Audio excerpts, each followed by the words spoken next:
Usai Gibran Rakabuming Raka jadi wali kota Solo dan kini berstatus calon wakil presiden, serta sang adik ipar Bobi Nasution yang jadi wali kota Medan, kabar dinasti politik Presiden Jokowi kembali mencuat. Kali ini, mantu Jokowi lainnya, Erina Gudono, masuk Bursa Bupati Sleman 2024.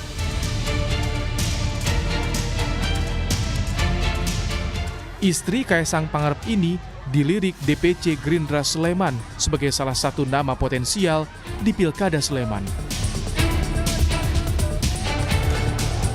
Salah satu putra daerah ini yang kami lirik kan Mbak Erina Gudono ya.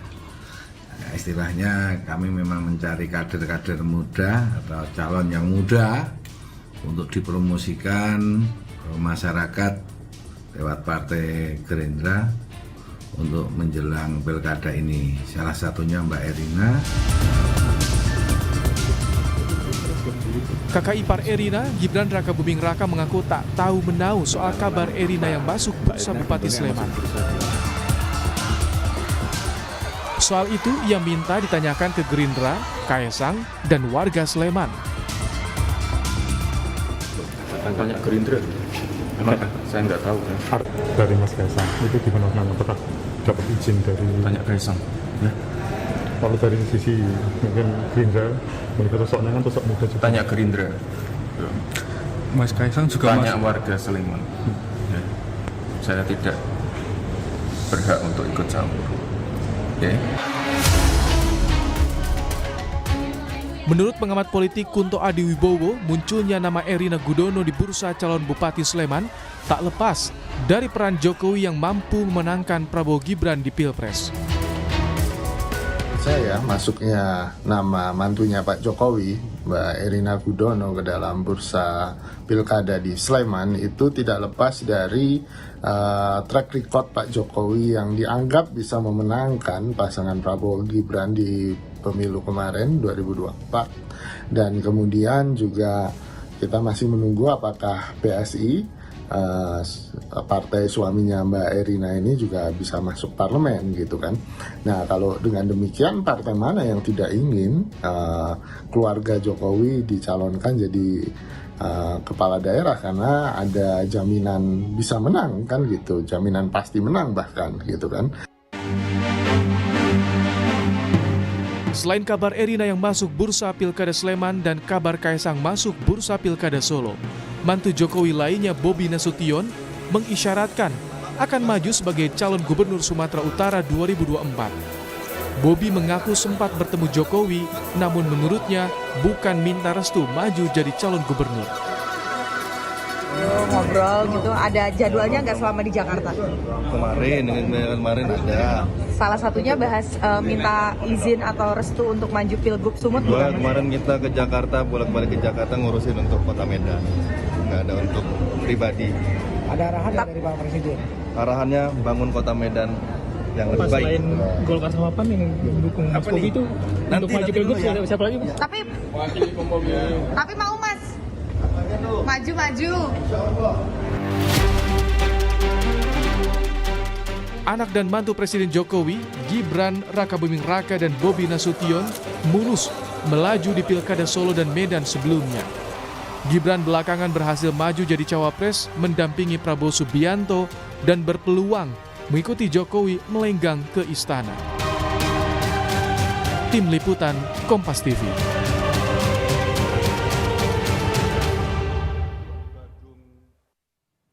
Anak dan mantu Jokowi mulai didorong-dorong untuk maju pilkada. Istri Kaisang Pangarep, Erina Gudono, dilirik maju pilkada Sleman. Lalu Kaisang Pangarep masuk bursa calon wali kota Solo. Mantu Jokowi lainnya, Bobi Nasution, seolah tak mau kalah dengan Gibran Rakabuming Raka yang maju pilpres. Bobi mengisyaratkan akan maju pilkada Sumatera Utara. Mengapa keluarga Jokowi ramai-ramai didorong maju pilkada? Apakah dorongan ini bagian dari Jokowi membangun dinasti politiknya? Kami diskusikan bersama dengan para narasumber. Bergabung saat ini Dewan Pakar Partai Golkar Ridwan Hisyam, lalu juga sudah bergabung Direktur Eksekutif Lingkar Madani Ray Rangkuti. Kami juga masih menantikan kehadiran Pakar Hukum Tata Negara Ferry Amsari untuk ikut bergabung dalam diskusi kami kali ini. Selamat sore semuanya, apa kabar? Bung Ray, Pak Ridwan, selamat sore.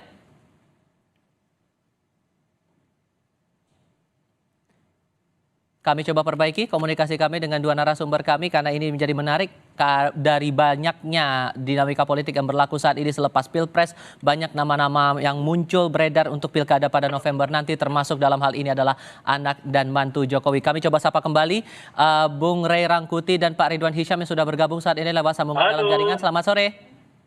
Sore, Bu. Oke, sudah terdengar semuanya. Terima kasih sudah hadir dalam diskusi kali ini. Saya ke Pak Ridwan dulu kalau begitu. Pak Ridwan, Golkar sudah kasih surat tugas untuk Bobi maju di Sumatera Utara dan Medan. Kemudian sudah memberi isyarat oke kalau Kaisang maju di Pilkada Solo. Memangnya apa hal menarik dari dua tokoh ini yang membuat akhirnya Golkar kepincut nih? Dorong keduanya untuk Pilkada. Karena begini, kita memang melihat bahwa prestasi kepada putra-putra atau mantu Pak Jokowi ini kan memang kita bisa lihat hasilnya ya. Dan yang kedua, kalau pilkada itu kan masalah faktor kepemilihan. Kepemilihan itu artinya peluang untuk dipilih itu ada apa tidak. Nah, kita melihat itu karena memang ada peluangnya, maka otomatis sebagai partai yang terbuka, Partai Golkar itu ya silahkan saja untuk mereka berjalan. Oke, kalau dibilang ini sebagai balas budi setelah Gibran menang di Pilpres dan inilah yang diberikan dari partai kepada Pak Jokowi begitu, itu masuk akal nggak kalau ada alasan begitu? Ya enggak dong, karena malah yang harus balas budi itu Pak Jokowi ke Partai Golkar, bukan Golkar ke Pak Jokowi, bukan kepada Gibran. Malah Gibran kan pakai kendaraan kita. Kita seharusnya kita yang mendapatkan balas jasanya, bukan kita memberikan balas jasa. Jadi tidak ada urusan itu. Urusan ini adalah murni bahwa politik itu calon presiden atau calon bupati, wali kota, calon gubernur, itu semua kan yang dilihat itu adalah kepemilihannya. Jadi apakah dia ada mendapatkan suara dan ada peluang untuk dipilih apa tidak, kan tidak ada gunanya seandainya kita memberikan kader tertentu tapi peluangnya kecil, ya tidak mungkin kita berikan. Nah, tapi kan singkatnya sederhananya keduanya dipandang kompeten di mata Golkar untuk maju di Pilkada. Ya kita lihat bahwa memang masyarakat menginginkan karena ini semuanya tidak lepas dari keberhasilan Pak Jokowi di dalam memimpin hampir 2 periode ini ya. Nah itu rakyat melihat ada manfaatnya. Sehingga apa yang diakseskan oleh Pak Jokowi, rakyat akan berbondong-bondong untuk memilih. Saya lihat itu aja masalahnya. Oke, Bung Ray, Anda menangkapnya gimana? Ini dibilang fenomena yang wajar, hak semua orang untuk dipilih dan memilih, atau ada hal lain? Ini sebetulnya sudah tidak wajar. Kita sudah berada dalam kondisi darurat dinasti politik ya. Ini karena bukan hanya berhubungan dengan Pak Jokowi, tetapi di banyak tempat kita melihat praktek dinasti politik ini sudah terlalu besar. Dalam catatan saya saja, misalnya per tahun 2020, setidaknya di 117 daerah, ya itu dikuasai oleh dinasti politik. Dan besar kemungkinan akan merajalela pada tahun 2024 yang akan datang saat pilkada ini dilaksanakan. Bisa-bisa seperempat dari keseluruhan wilayah kita itu ya dikuasai oleh para dinasti politik, dan ini tentu tidak wajar ya. Itu pertama. Kalau kita lirik juga misalnya pada hasil pileg yang mungkin ya akan selesai di 20 Oktober ini, kelihatan juga dinasti politik sangat banyak mendominasi kemenangan untuk kursi di DPR gitu. Jadi baik legislatifnya maupun eksekutifnya ya kita didominasi oleh dinasti politik gitu. Dan jelas-jelas ini semua tidak wajar karena tidak ada basis daripada dinasti politik itu kecuali sebetulnya demi kepentingan pengakumulasian kekuasaan.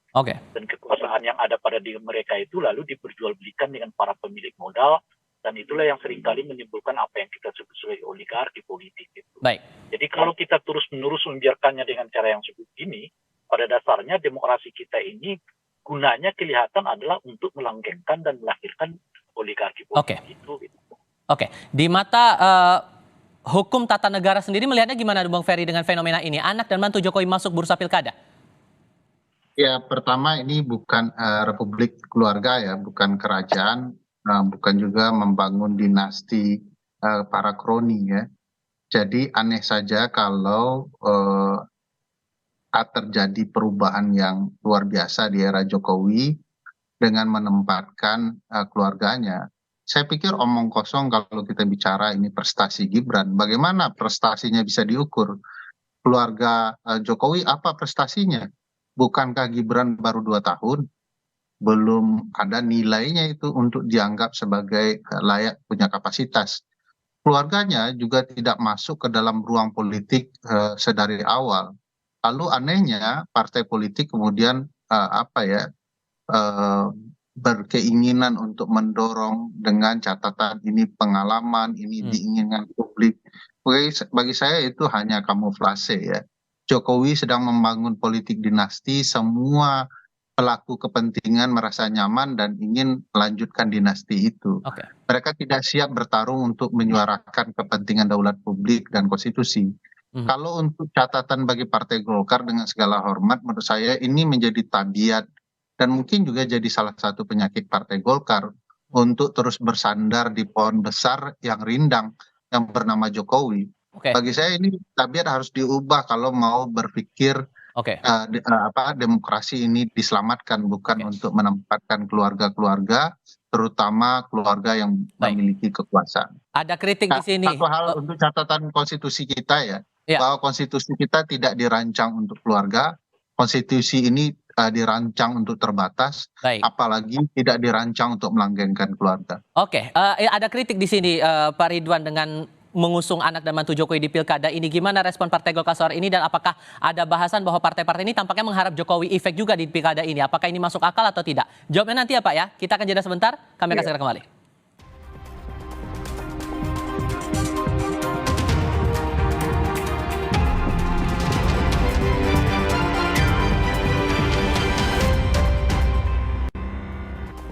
Pak Ridwan, ada kritik nih, semangat dari Partai Golkar mengusung anak dan mantu Jokowi di pilkada sejumlah daerah. Menanggapinya gimana tuh?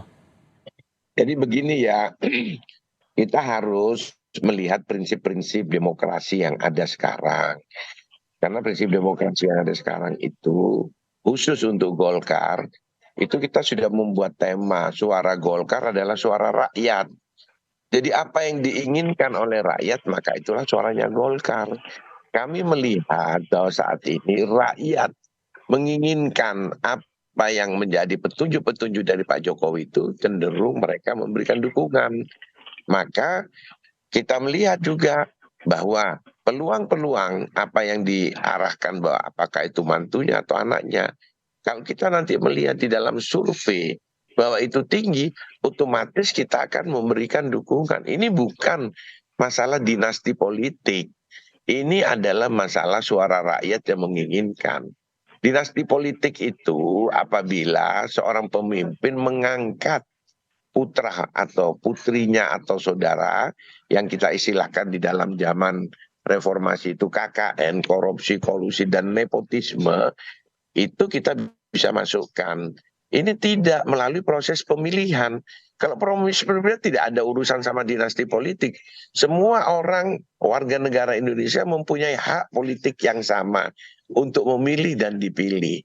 Bahwa itu diusulkan, haknya kan tetap ada di rakyat. Karena rakyat yang menentukan apakah ini terpilih apa tidak. Kalau rakyat memang tidak menginginkan, jangan dipilih. Nah itu, jadi tidak ada salah di Golkar. Golkar menerapkan demokrasi sesuai dengan keinginan rakyat hasil reformasi tahun 1999. Partai Golkar sudah melaksanakan namanya paradigma baru Partai Golkar. Beda dengan Golkar di zaman yang lalu. Kita sudah mengikuti kehendak rakyat. Jangan terus demokrasi ini dikebiri lagi.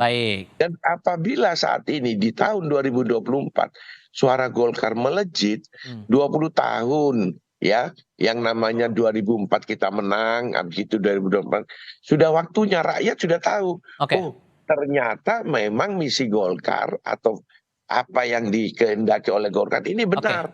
Maka kita mendapatkan kepercayaan kembali setelah 20 tahun diuji di dalam proses reformasi itu. Sebagai dari pandangan tadi yang disampaikan Pak Ridwan, gimana Bung Ferry melihat ini? Ya, bagi saya Golkar sedang bertemu sosok Soeharto baru saja yang bernama Jokowi. Ini kan maks demokrasi ya, demokrasi yang sedang diberi topeng. seolah-olah semua berjalan demokratis, semua berdasarkan petunjuk Bapak Presiden. Pasti disinggung oleh Pak Ridwan tadi, dengan segala hormat beliau menyampaikan bahwa ada petunjuk-petunjuk dari Pak Jokowi yang itu sesuai dengan keinginan rakyat. Bagi saya, kalau ini demokrasi, partai juga harus paham konsep demokrasi internal. Kalau tidak, partai tidak ada guna. Bukankah pendidikan kader, proses berpolitik di Kaderisasi. dalam partai, kaderisasi dan segala macam, itu penting bagi upaya partai untuk berkembang. Lumrahnya partai itu mengajukan kadernya sendiri. Nah, sekarang partai-partai semua termasuk yang senior seperti Partai Golkar yang punya kapasitas unggul begitu ya, malah kemudian menunggu petunjuk dan arahan dari Pak Presiden Jokowi. Padahal harapan kita kader yang mereka didik itu bertumbuh, punya leveling yang kemudian berkembang gitu ya, dari daerah lalu hingga nasional. Baik. Bukankah kader Golkar punya banyak yang mumpuni? Kenapa pilihannya anak presiden yang kemarin baru terjun ikut politik? Baik. Kan sebelumnya jual martabak. Jadi Oke. kerusakan berpartai politik kita ini akan berdampak ke hukum tata negaranya. Kalau yang diisi adalah masalah, akan keluar masalah. Oke. Ya gigo gitu ya, garbage in, garbage out ya. Kalau yang masuk itu sampah, keluarnya sampah. Oke. Kalau yang masuk anak presiden, yang pasti kepentingan presiden yang Oke. keluar gitu ya. Saya kasih giliran ke Bung Rey, singkat saja karena waktu kita terbatas. Jadi Anda melihat ini sebagai upaya partai untuk mengejar Jokowi efek lagi di pilkada, atau ada faktor lain sebetulnya yang membuat akhirnya anak dan mantu Jokowi ini didorong maju ke pilkada? Ya, dua-duanya. Pertama karena ada ambisi keluarga Pak Jokowi untuk meraup kekuasaan sebanyak-banyaknya. Itu kan ambisi kekuasaan dari zaman Bahela. Kalau bisa 3, kenapa 2? Kalau bisa 4, kenapa 3? Kalau 5, bisa 5, kenapa 4 gitu. Nah, di keluarga Pak Jokowi sendiri tersembul ambisi yang begitu kuat untuk menguasai semua level, ya, dari semua keluarganya di level-level tertentu di pemerintahan. Bertemulah dengan pragmatisme partai politik. Partai politik itu tadi, asal lihat survei tinggi, ya udah calonkan, kan seperti disebutkan oleh Bang Ridwan tadi. Nggak ada gunanya juga kader dicalonkan kalau nggak laku di pasar pemilu, kira-kira begitu, percuma aja tuh gitu.